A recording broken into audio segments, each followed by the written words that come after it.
So, you see my predicament? What I saw was a room full of people who were angry and afraid. And with good reason by the sound of it. But if left to smolder, that anger and fear could set the entire town alight. My thoughts exactly. What to do? Both sides wish to protect their homes and livelihoods, if only they could agree on how. But as long as they are divided, we are vulnerable. And if there's one thing bandits like, it's an easy target. What would Sid the Outlaw suggest? Well, if it were my namesake, he'd let them choose for themselves, and be on hand to pick up the pieces when it all went wrong. That sounds like a recipe for disaster. A recipe for disaster is precisely what it is. But perhaps that realization would be enough to make them question the ingredients. While it's plain neither Conrad nor Natalie will countenance the other's proposal, it may still be possible to make them doubt their own before presenting them with a third option. And that would be? To pool our resources and save the city ourselves. When all that fear and anger can be directed at the bandits. It appears we have a plan of action. Victor, pay Conrad a visit. See if you can't convince him of his folly. I'll speak with Natalie. As you wish. Your faces are not well known in this town. That may prove useful. Don't worry, Victor and I will do most of the talking. You need only play along. Play along. What he means to say is yes.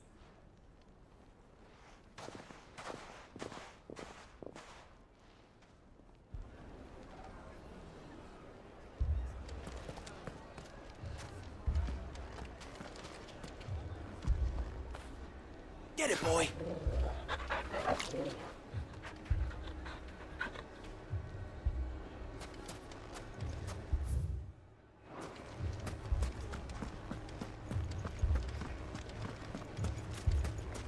Picture it, Conrad.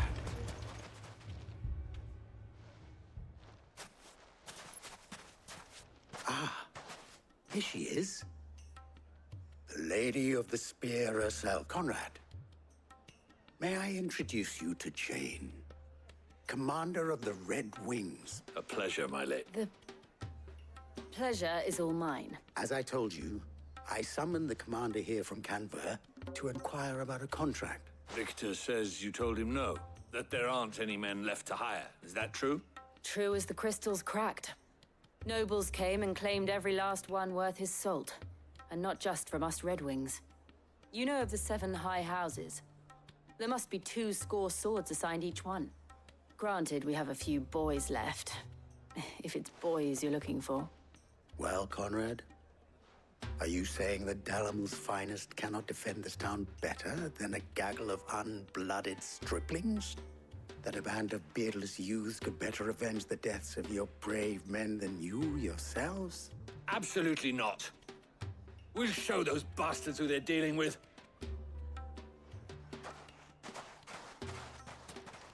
I can't believe that actually worked.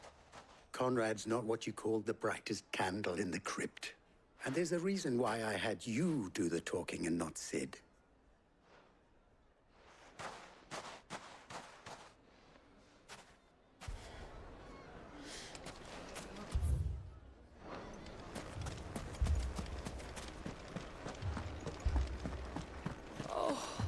I'm ruined. Mummy, I'm scared. I mean, it may still be possible to buy some. Ah, here he is now.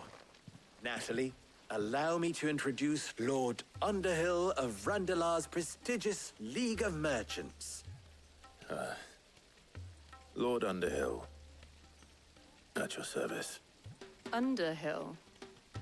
I was just telling the good lady of our conversation, my lord, and how you were lamenting the state of the capital's stores. Lubor says that not only are the granaries almost empty, but that war and the blight mean this season's harvest won't be enough to fill them for winter.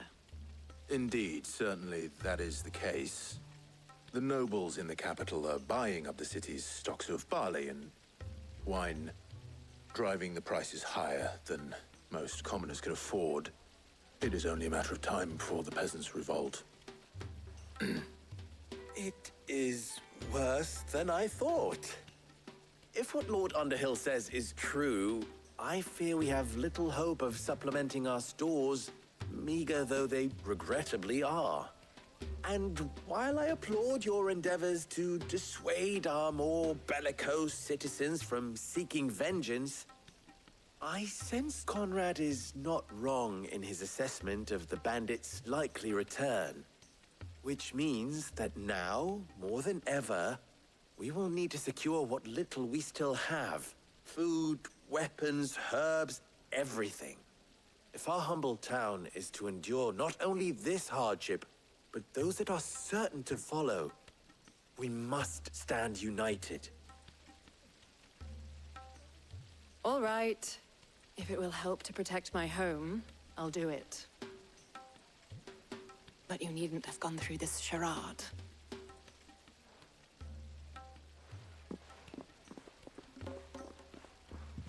Thank you, Clive. Your performance was nothing if not workmanlike.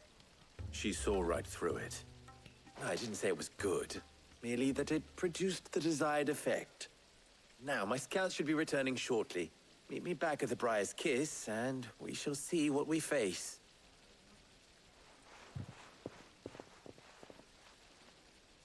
I'm not convinced our roles in this ruse were entirely necessary. I don't know. Conrad seemed quite taken with you. My shop. Fucking thieving bastard.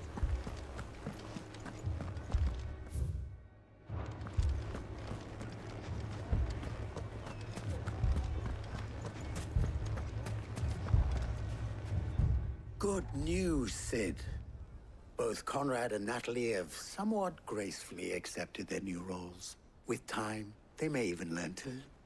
Time no longer appears to be the luxury it was before lunch. I take it your scouts found the bandits. Technically, it would be the bandits who found my scouts. It appears they march for Dalamil as we speak. All of them. You're not serious. They don't just want food, they want the whole damn town.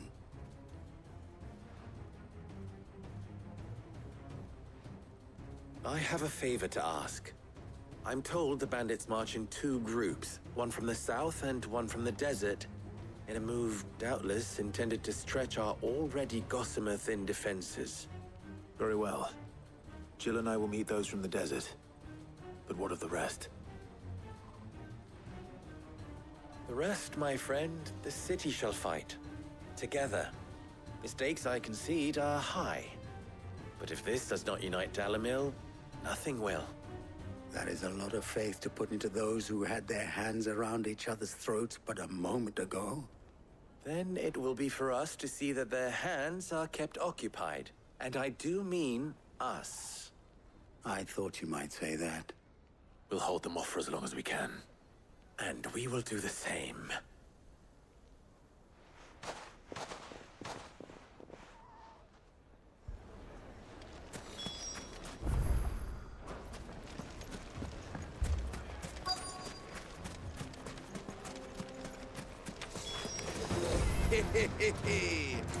No women folk have come to take your place. I'll take that one. He's all yours.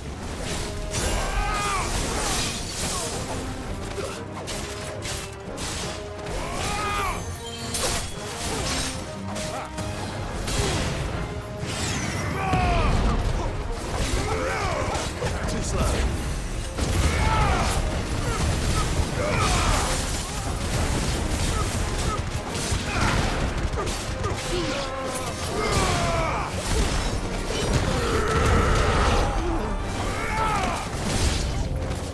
They mean to overwhelm us.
The townspeople.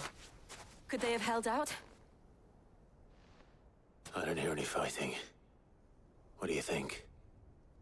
That we should hurry.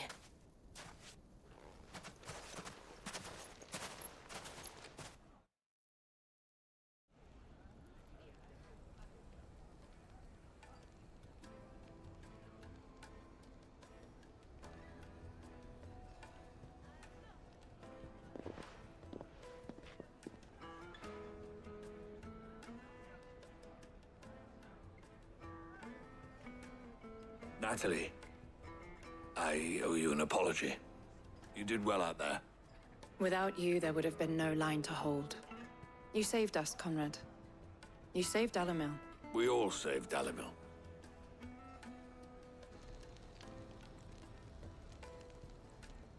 Conrad seems to have had a change of heart. I'd say they both have. I take it from your presence that our visitors from the desert won't be joining us either.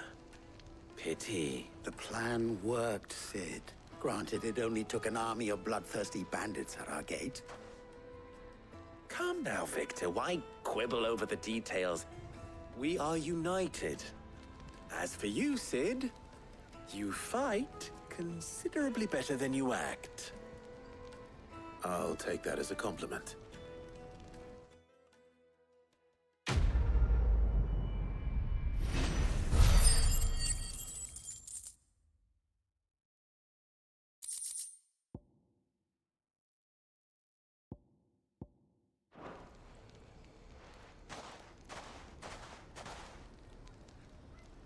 Our friends seem to have things under control.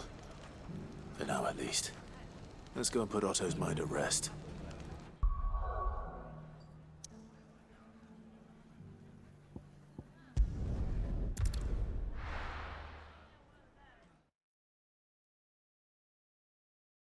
Will we ever see the sun again?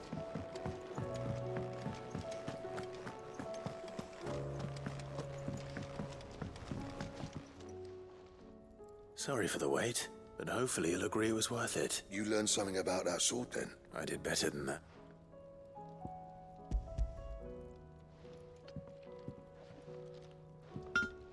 Hey, a whetstone. Yes. But not one you'll find anywhere in Valisthea.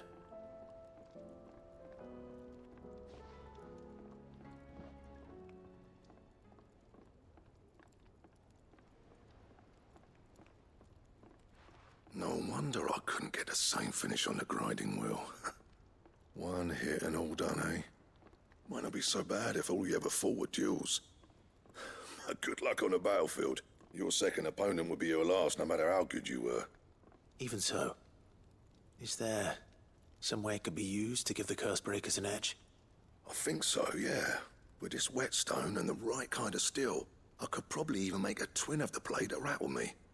But there'd be no replacing this little rock once I worn it down to a sliver. I reckon we get a dozen swords from it, if that. Swords that the curse breakers wouldn't know how to wield properly, and that would see them through a single fire piece. Nah, no point trying to copy that thing. Be about as much use as a wax anvil. But finishing our blades with a whetstone this fine, now that's something to consider. And what's finer than fallen masonry, eh? Or more hard-wearing, for that matter. Just imagine it. Good Valisthean steel with an edge as sharp as any found in the Outer Isles. I won't make a copy, nah.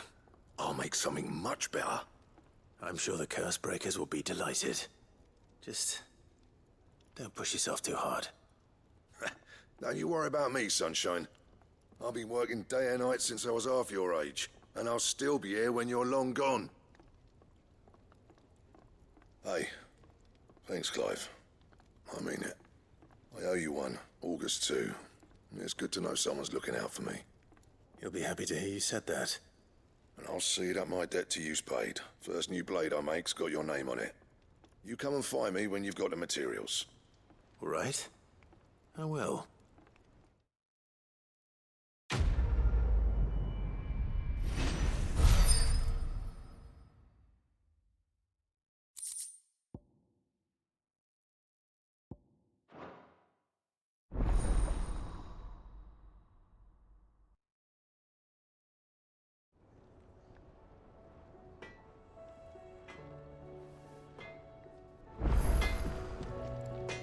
What do I owe the honor? Not saying Fordian, do you?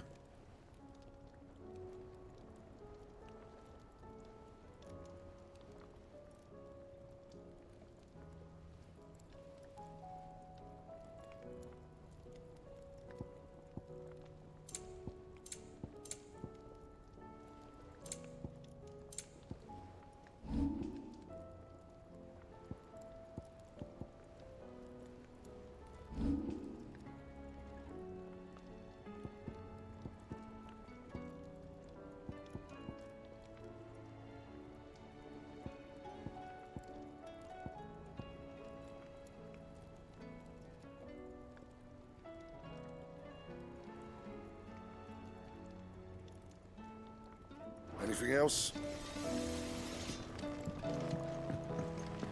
Did you see the pair that got hauled into... tires?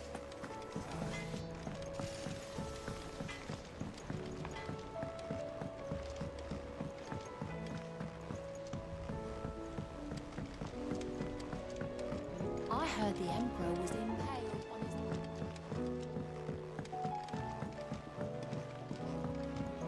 We're all gonna die! You hear me?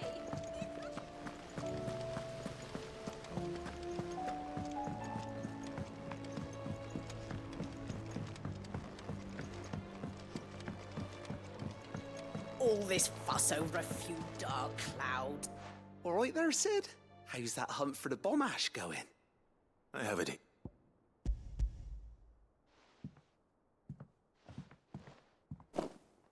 That's the stuff. And plenty of it, too. Enough to keep the Olympic bubbling away for a good old while. You're a gent, Sid. Right then. Let's get this contraption up and running.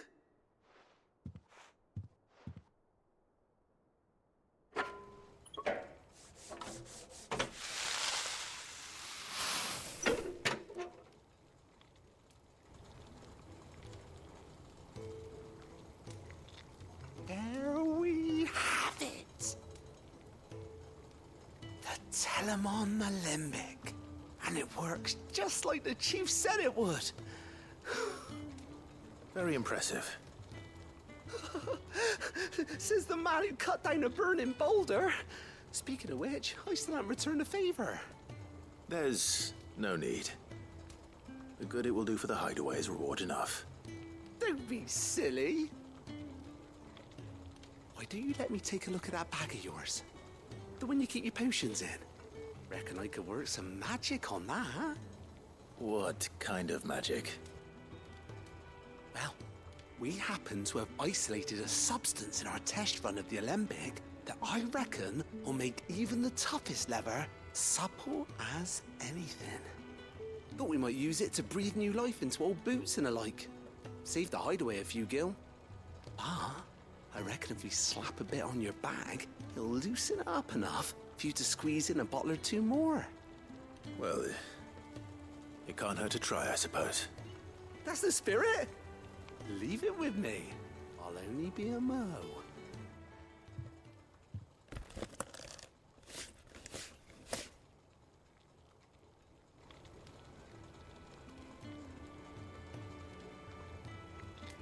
Well, what do you reckon? It certainly feels more flexible. Right? Told you. Thank you. I think. No. Thank you for supporting Mid and the rest of us in our endeavors. Without you, we'd never have been able to discover wonders like that stuff I rubbed on your bag. And I'm telling you, there's plenty more where that came from.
wondering when you turn up.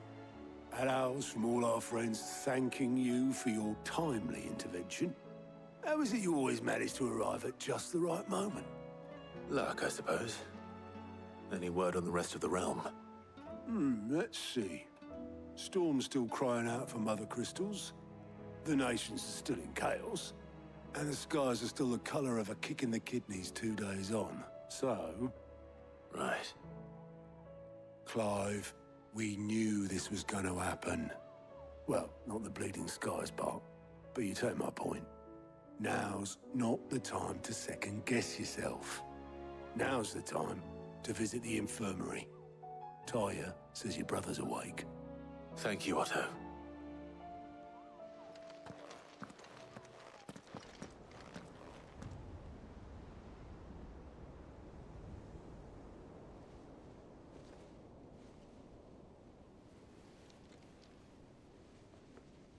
So it was not Sylvester, but Olivier who served as Ultima's puppet. And when Dion learned of this, he sought to slay the fiend.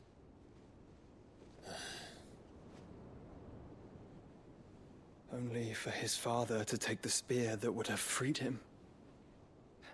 Enough to drive a man to madness. Small wonder he hasn't stirred. I would be afraid to wake. Had I but reached out to him sooner, warned him of the threat Ultima posed. But now, both an empire and her prince lie broken. Joshua, what do you know of Ultima?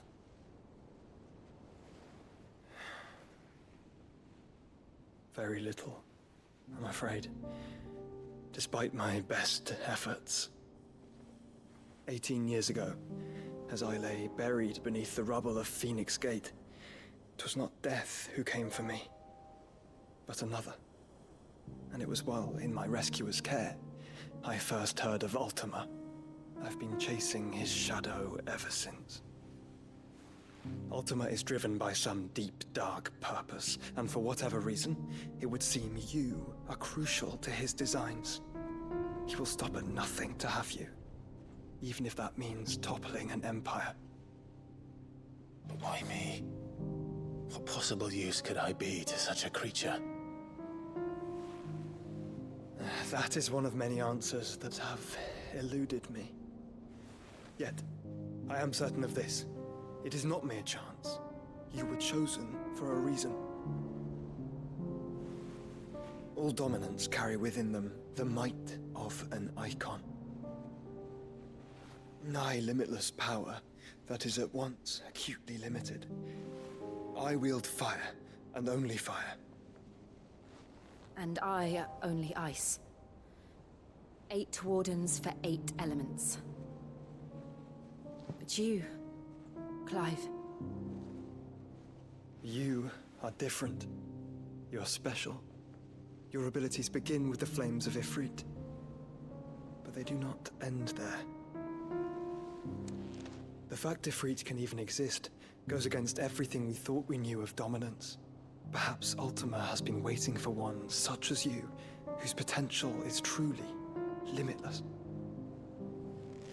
I've encountered that thing several times now. If it or he, as you say, needs me, why hasn't he claimed me as he did the boy? Were I to hazard a guess, I'd say the two of you are somehow incompatible. His mind not properly attuned to your body. His mind? Mind, awareness, spirit, call it what you wish. But I believe Ultima to be an embodiment of the concept. This is why I struggle and fail to contain him here inside me. I'm sorry. Inside you? With every setting sun, I feel my strength wane. And though the Phoenix's flames mend the prison I have made for Ultima, they do so at a cost. We must find a means to bring an end to him before I meet my own. What were you thinking? It was that or let him take Clive. And I've always had a soft spot for my brother. But That doesn't mean you should sacrifice yourself to save me.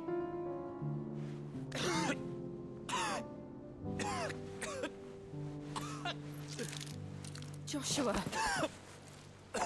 Clive, it's Gav.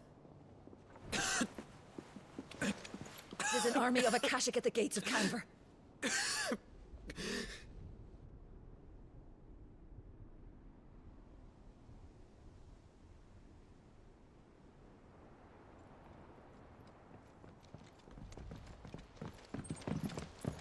Well, what's the short of it? I thought Tyre told you. The capital of the Free Cities is under siege by an army of monstrosities. The city guard are doing their best to stem the tide, but numbers ain't on their side. What of Lord Byron and Mid? Were they able to escape? No, but they're all right for now. They're hiding with Gav at midship. We have to get them out of there. And we shall. Otto, prepare a Stolas. Tell Gav to stay exactly where he is. Understood. Vivian, what's the swiftest route to the Free Cities? That sounds like a question for the map. Look here. This road, through Tabor, should provide the least trouble. Good. What a coincidence. Tabor is exactly where I'm bound. Joshua, bed is where you should be bound. You don't think I told him the exact same thing? Were Tyre not such a talented healer, I would surely have been inclined to agree. But, thanks to her ministrations, I feel I may safely rejoin my attendant, who was to wait for me in Tabor if we became separated. All right, we travel together. Clive. If he stays close to me, he'll be fine. Thank you, brother.